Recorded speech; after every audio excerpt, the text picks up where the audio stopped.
पुरवा बया ए राजा जी गवैया बहताटे पुरवा बया ए राजा जी गवैया जरता जवानी लहर उठे पानी जरता जवानी लहर उठे पानी हमरा के कबले तू ताड़ पैबा सिहर बदनिया हे राजा जी गवैया बहताटे पुरवा बया ए राजा गवैया।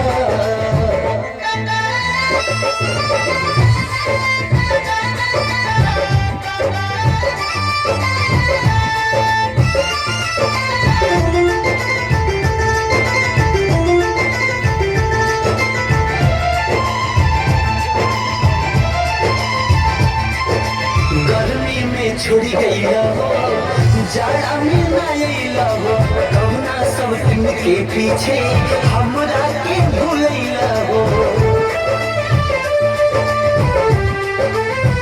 गर्मी में छोड़ी गई हो जाड़ा में न अइला हो कहुना सब दिन के पीछे हमरा के भूलैला हो दिलवा के नाता टूटी बुझाता दिलवा के नाता टूटी बुझाता याद नहीं अइबा जियत नहीं पैबा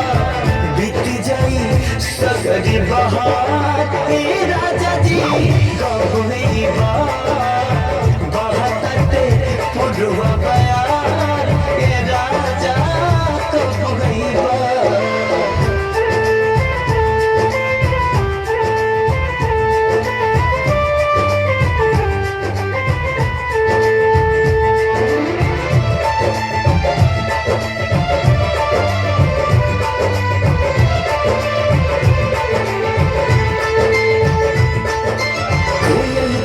सुनावेले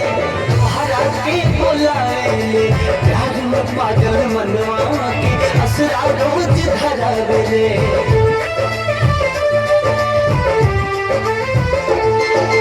कोयल कूक सुनावेले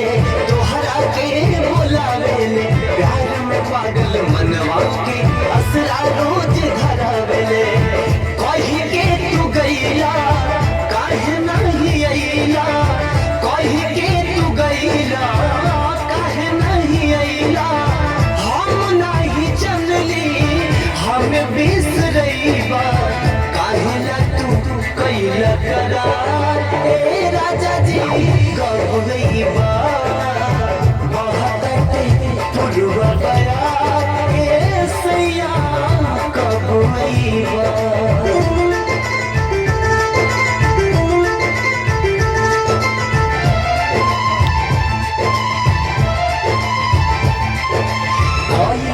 हो सिंगार हो तोहरा बिन बेकार हो बिंदिया बिलख के रोवेले रोवे गजरा के धार हो कोयल सुर हो सिंगार हो तोहरा बिन बेकार हो बिंदिया बिलख के रोवेले रोवे गजरा के धार हो देवरा अकेला खेलल चाहे खेला देवरा अकेला खेलल चाहे खेला देवानंद बलमुआ कबूले तू अइबा तरसता से जिया हमार ए राजा जी गवैया बहताटे पुरवा बया हे सैया गवैया। कब अइबा हो कब अइबा कब अइबा हो कब अइबा कब अइबा बहताटे पुरवा बया